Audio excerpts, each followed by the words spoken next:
Into the terracing after Collinstein's late equaliser for Rangers. Many of the fans left the ground unaware of the horror they'd left behind.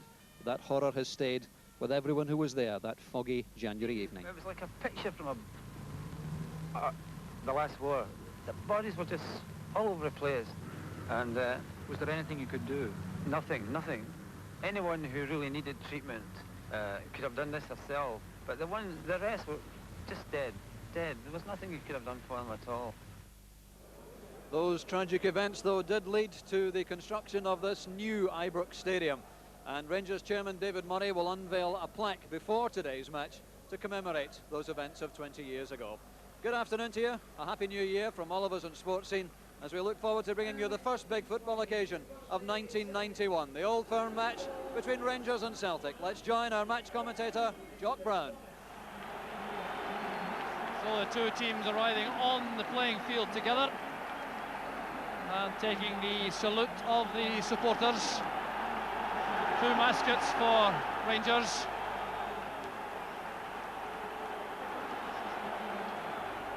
Rangers manager Graham Souness has gone for a very attacking formation despite the continued absence of Trevor Steven with a hamstring injury. Mark Walters and Peter Houstra provide the attacking width to supply Mark Haitley and Mo Johnston, with McCoist remaining on the bench. So once again there is a major midfield responsibility on Terry Harlock, who has never tasted defeat at Celtic's hands, and he scored an equaliser when those sides met here in September to enhance his standing as a new Ibrox hero.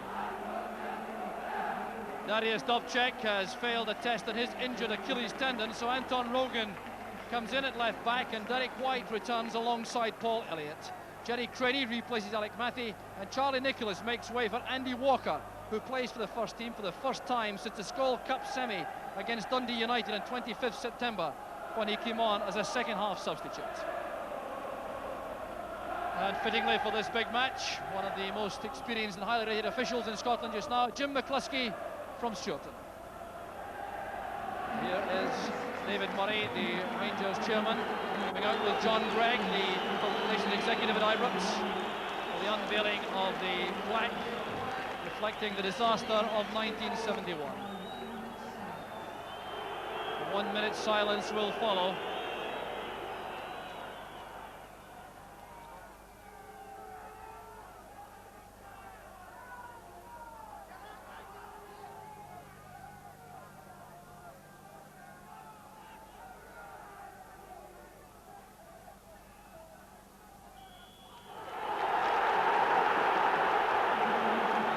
Very tense moment there as the Rangers supporters in particular reflect the disaster 20 years ago today.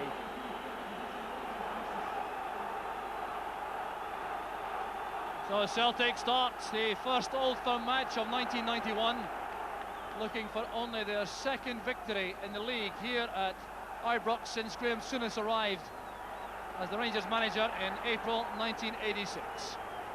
Rangers undoubtedly having the sign on Celtic in recent matches. And Celtic coming here very much as underdogs. Here's Andy Walker. Played across here to Paul McStay, an early shooting chance. McStay there, set up by Craney. Couldn't steady himself on the soft surface for that shot. So very interesting tactical ploys being adopted by both sides. Here comes Rogan. Down he goes. He was caught there by Richard Gough, the Rangers captain. So free kick to Celtic. John Collins and Paul McStay over this free kick. Paul Elliott, the major threat at the corner of the box for Celtic, being closely marked by John Brown. It's going to be left to Collins. Played back in by Craney and beaten away by Chris Woods. Well, Celtic catching Rangers by surprise with that free kick. Here's McStay, hustled there by Harlock. And Johnston kept the ball in play, but he didn't have support. Well, that was a tense moment for Chris Woods in goal. He'll be very relieved to come to no harm in that move. Now, Elliott sucked in the Rangers defence towards the near post, allowed Craney to come in at the far post, play that back across goal, and Woods appeared to be in trouble for a moment. Stevens wins it. There's Hurlock, challenged well by Collins. Now McStay. Good play from Celtic. Morris to Rogan.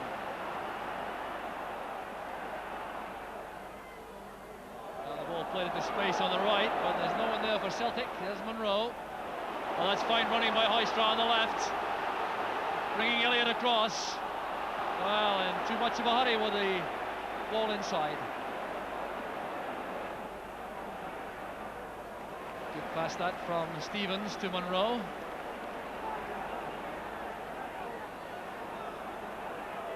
Well, Celtic, they are getting to the Rangers players very quickly indeed in the middle of the field, allowing them no time at all to settle on the ball and pick out passes. And I imagine the Celtic management team of Billy McNeill and Tommy Craig will not be at all displeased by this opening spell from Celtic, coming into this match very much the underdogs, trailing Rangers by 12 points at this stage in the league. But there's no sign of that at the moment. Craney wins it for Coyne. Still Tommy Coyne in possession, looking for a shooting chance. Beaten to that by Brown. There's Craney playing in for Walker, and the challenge was made by Monroe. Played away by Richard Goff, and Terry Hurlock keeping the ball in play. Rangers doing well coming from defence, but there has been a free kick given to Rangers for a late challenge on Hurlock by Collins. But what a debt owed by Rangers to Stuart Monroe, one of the unsung heroes of the Rangers side, and he made a magnificent challenge there on Andy Walker right in front of goal. Hoystra. Goff using Walters on the right. Craney trying to cut him off early. Good play by Walters. And headed away by Derek White. Morris Johnston was waiting for that. But delightful play once again from Mark Walters. Well, he really is in superb form at the moment. He's away from Craney, then leaves Rogan for dead, releasing this early cross. It's a good clearing header by Derek White to give Rangers their first corner kick of the match. Looking for Goff. A chance for Brown. The first chance of the match falling to John Brown. A very difficult one though for the central defender, created by the head work of Richard Goff. The long, deep, far-flung corner kick. Goff getting up well, timing his leap, nodding that down. Brown had to react instantly and couldn't direct the shot on target. So Spikeman waving his teammates around. Wallace with the header, takes it back from McStay. Craney and Collins go for the same ball. Breaks off a couple of arms. The referee decides that was accidental. White and Johnston together. Collins provides some help. The Rangers maintaining some momentum here. Stevens plays it in. And Morris heads the ball to safety. It was White in the first place who got his head to that cross. Spikeman wants this corner kick taken quickly. There's Hoystra. Spikeman again. Far post cross. Here's Walters. Headed away by White.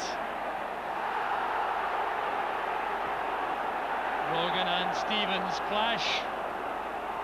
The result is a Celtic throw, much to the annoyance of the Rangers supporters.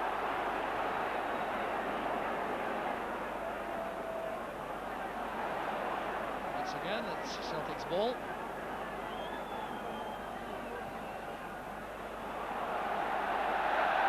And an inaccurate return pass there, giving Rangers possession. There's Morris Johnston setting it up for Hurlock. Too much weight on the cross, and Celtic have a goal kick.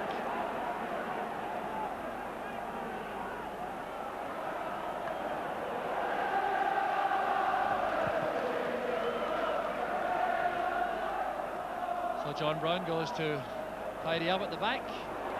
A little bit short with that pass back. Nothing wrong with the challenge from Andy Walker. Well, he was John Brown on his right foot. That's his weaker one. Not firm enough with the pass back. In came Walker. The ball was certainly free, but Woods recovered quickly. There's Gary Stevens. Off goes Hateley on the run, followed by Derek White. Good tackle that by White.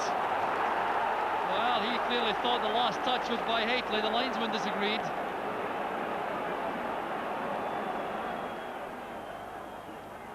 There's Walters. An awkward one, straight into the net!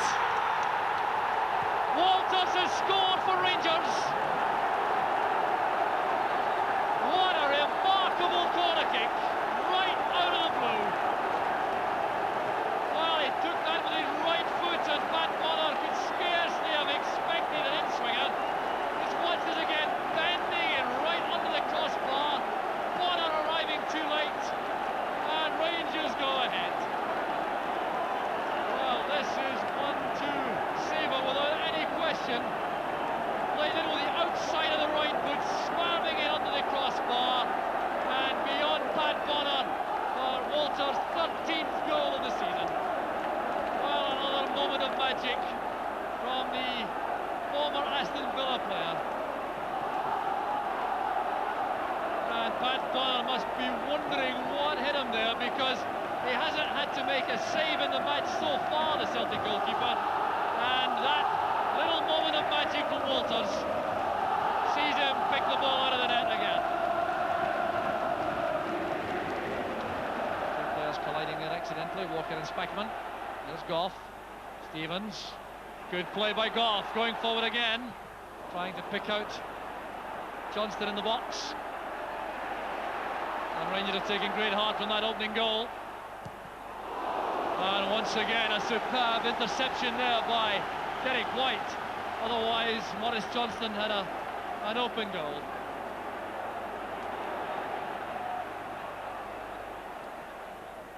Walters with a corner kick, left-footed this time. Up goes Goff, the header down by Brown.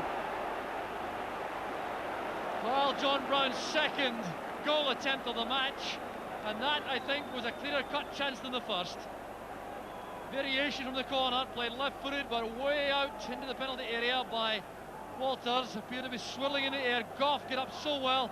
There was John Brown, and the header goes wide. So we're at the 45-minute point in the first half. I can't recall a stoppage for injury in the first half. And indeed, that's the view of referee McCluskey. Teams go off, Rangers fans offering the applause, and it's for Mark Walters in particular. He's shown many moments of magic in his Rangers career, but none to compare with this corner kick in 35 minutes. Taken with the right foot, the outside of the right foot, bending in at the near post behind Pat Bonner for the only goal of the first half, in which Celtic played extremely well for long periods. They appeared to be every bit as good as Rangers for the bulk of the first half. But once again, Dame Fortune has not smiled on them, and at half-time it's Rangers 1, Celtic 0. So controversy still raging around the stadium about that Mark Walters corner kick, and great discussions about the nature of the swirling wind.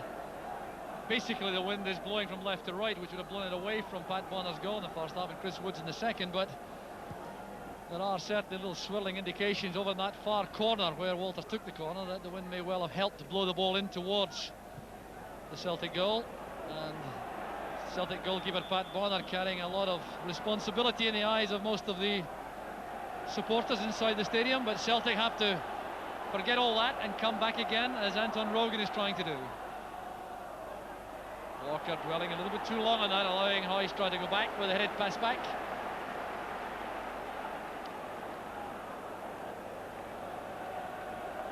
So Hoystra now back on the left flank. He had switched with Walters for periods in the first half, but now back where he's more comfortable on the left. Hateley did well against Elliott. Here's Johnston. Back it goes to Hurlock, playing it in early. Elliott was in the way. Here's Paul McStay, who did some sterling work in the first half for Celtic. Couldn't get that pass beyond Spackman though. Here's Walker, and now Collins.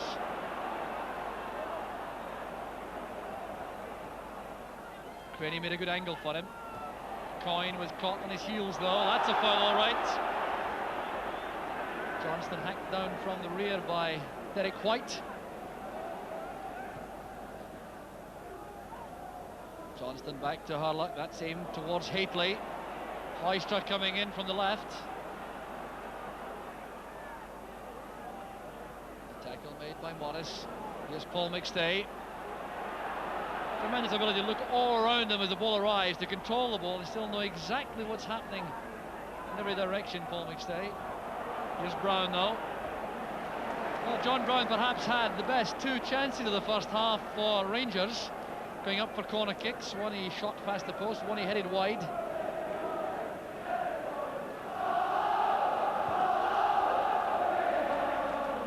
There's Chris Morris with a header. But Celtic, for all their good play in the first half, for their organisation, their tactical formations, they still couldn't threaten Chris Wood seriously. I can't remember any direct shot on goal which would have troubled the Rangers goalkeeper and brought out a good save. One difficult cross to contend with, but that apart, Celtic's good work has been outside the Rangers penalty box. Here's Andy Walker. Morris coming forward quickly on the right. Brown's header goes straight back to Morris. Woods at full stretch. It looked for a moment as though he may have misjudged that. Well, the elastic arms appeared and Rangers were taken out of trouble. But this ball headed back by Brown straight to Chris Morris. Now just watch the way Chris Woods has to stretch himself when this ball comes in. Difficult swirling wind. There he is at full stretch. Coyne waiting for the error behind him.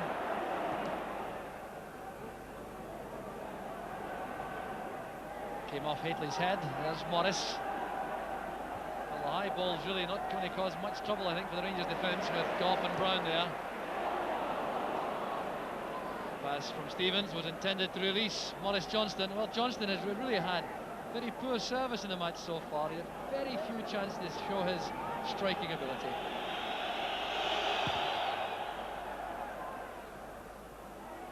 Craney to Collins.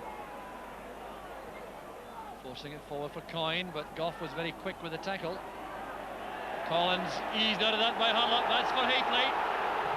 And a fine tackle made by Paul Elliott. An inspirational challenge once again by the Celtic centre-half. Well, it was great play this from Hurlock. Look at the way he used his physique there to win that ball from Collins. The quality of the pass was outstanding there for Haitley to go through. But look at the tackle there from Paul Elliott. Corner kick taken short and back it goes to Stevens. Johnston's layoff. This is Collins. Giving that straight to Haitley. Great chance for Rangers. And it was missed in the middle by Hoystra. Wow, what a relief there. Felt, I've no doubt, by John Collins in particular for Celtic. It was his error. And Haitley showed a lot of composure there to set up the chance for Peter Hoystra. And what a miss it was in the end. Brown forward, there's Haitley, back it goes to Johnston. Here's Stevens. Well taken by Bonner, his positioning was excellent. 7 yards off his line. Rangers suddenly stepping up the pace, going for the goal, which may well clinch a victory. So Celtic will be the first to make a change. They're going to bring off Jerry Craney, who hasn't had much success this afternoon, and the replacement is Joe Miller. So a change also going to be made by Rangers, and this is a very interesting one because young Sandy Robertson is going to come on to replace Peter Hoystra. And that does suggest the possibility of some alteration in the Rangers' tactics, and it looks as though maybe something of a shoring up job in midfield. And it looks as though Robertson is going to play wide on the right side of midfield with Walters on the left. Let's see how this settles down.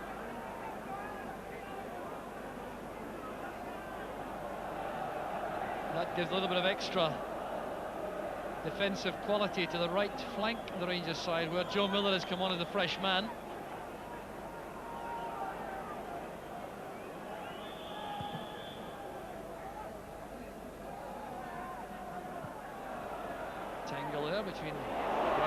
Walker. Monroe has to recover quickly.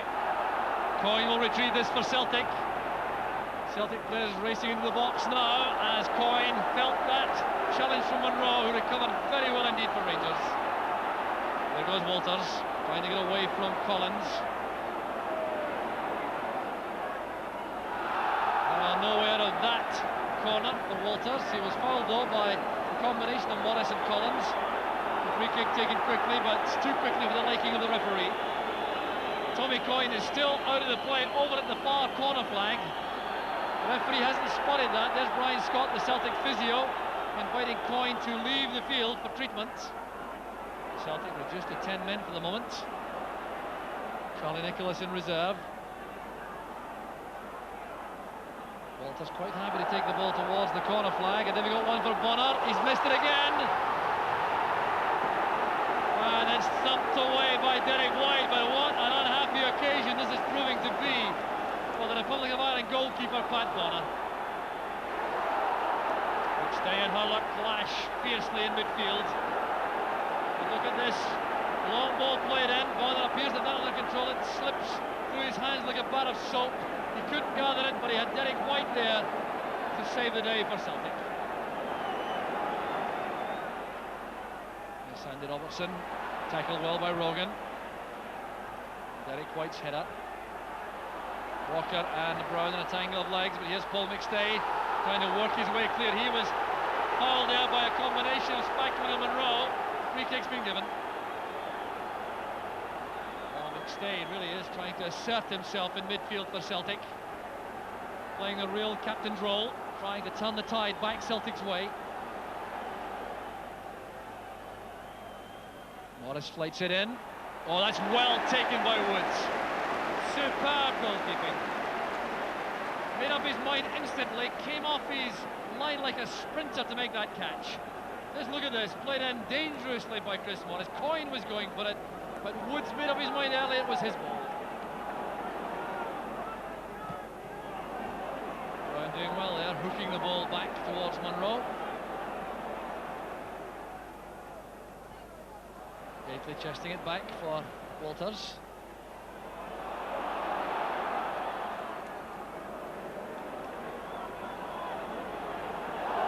Breaks off Peter Grant, a chance now for Johnston.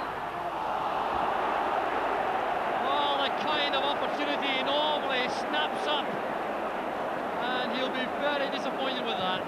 Peter Grant relieved about this. The throw out here from Pat Bonner. Grant in lots of space, looking up to see where he'd play a pass, breaks off his heel, and here's the chance now for Johnston. Tried to control the ball, I think tried to chip the goalkeeper and kicked the turf. Good pass to McStay. Here's Joe Miller. Now Collins, through it goes for Miller. Chance now from the byline. Good ball in, and Elliott couldn't get off his feet there, nor could Tommy Coyne. Celtic players protesting there. There was some pushing going on. Referee not interested in appeals for a penalty though, as Walters breaks for Rangers. Walters again. There's Sandy Robertson.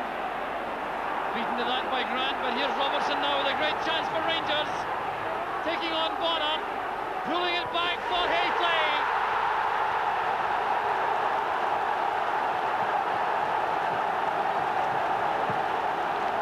Brilliant play from Sandy Robertson. Mark Haitley tied it up for Rangers.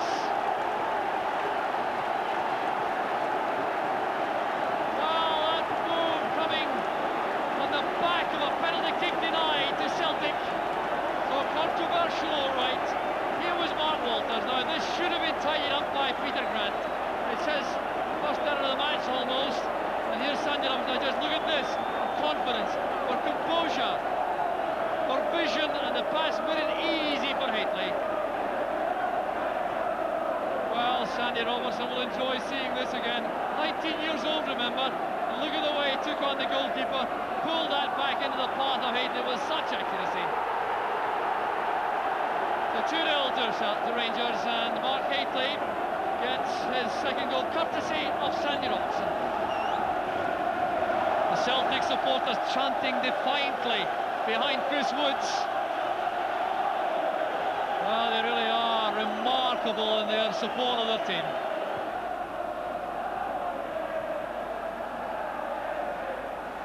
There's Chris Morris, halted in his tracks by Spackman. Spackman too has been all over the place in the middle of the field for Rangers, especially in the second half.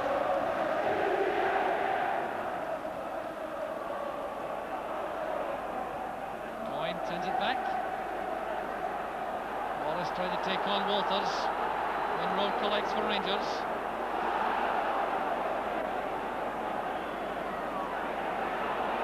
Peter Grant. Good running by Grant.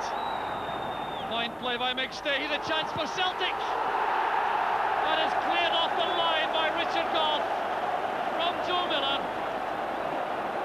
Well, that just about sums up the afternoon for Celtic. It was brilliant play this, inspired by Peter Grant, racing forward from sweeper, setting this up for Paul McStay. An excellent ball played across the face of the goal.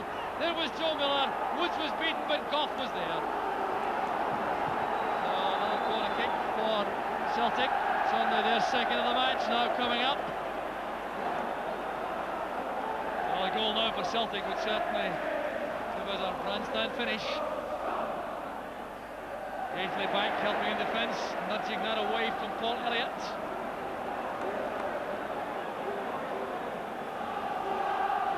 And Charlie Nicholas turning into Goff. Played forward there by White.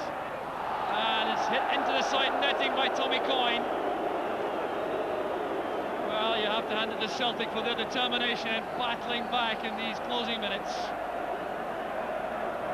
The throw here, finding Nicholas. He was blocked there by Richard Goff. The ball touched out there, came off Robertson, played in by Rogan for Coyne. The angle was too narrow. It's McStay. Caught late by Spackman. Celtic coming forward, there's Collins! Superb save by Woods. Two players in trouble though in the middle of the field. McStay and Spackman are right in the middle of the field. The corner kick will not be taken until this is sorted out. But what fine play it was. There was McStay tackled by Spackman. It was set up there for Collins. What a fine shot, catching Woods off his line. But he makes a magnificent save. John Brown sends it back, and referee Jim McCluskey brings the first Old Firm match of 1991 to an end. It was a fine performance in the second half. The two goal scorers there, Mark Haitley on the left, Mark Walters on the right. Haitley's goal in the second half, courtesy of Sandy Robertson, who provided a moment of real skill to set up that easy chance for Haitley to tie up the match. Rangers running out, excellent winners, but look at these defiant Celtic supporters. They know their team gave everything this afternoon. They certainly battled well in the first half. The opening goal from Walters on the corner kick was the real sickener, and Celtic couldn't find a way through a very well organised Rangers defence. So in the end, Rangers running out, good winners against Celtic. The final score, Rangers 2, Celtic 0. Well, the stadium now empty, and I must say it's a bleak and fairly miserable night here in Glasgow, particularly, obviously, if you're a Celtic fan, if you're one of those fans who stayed on at the end to show tremendous loyalty, if perhaps you're one of the Celtic fans among the troops in the Gulf who saw the game live this afternoon, courtesy of BBC Scotland and the Sunday Post. Celtic's troubles continue. Rangers go confidently into the new year, now 14 points ahead of their old rivals in the Premier Division. They still head the table. We'll leave you tonight with a look at the two goal scorers in this first Old Firm meeting of 1991. From all of us at a very wet Ibrox, goodbye. There's Walters. An awkward one, straight into the net! Walters has scored for Rangers. And here's Robertson now with a great chance for Rangers.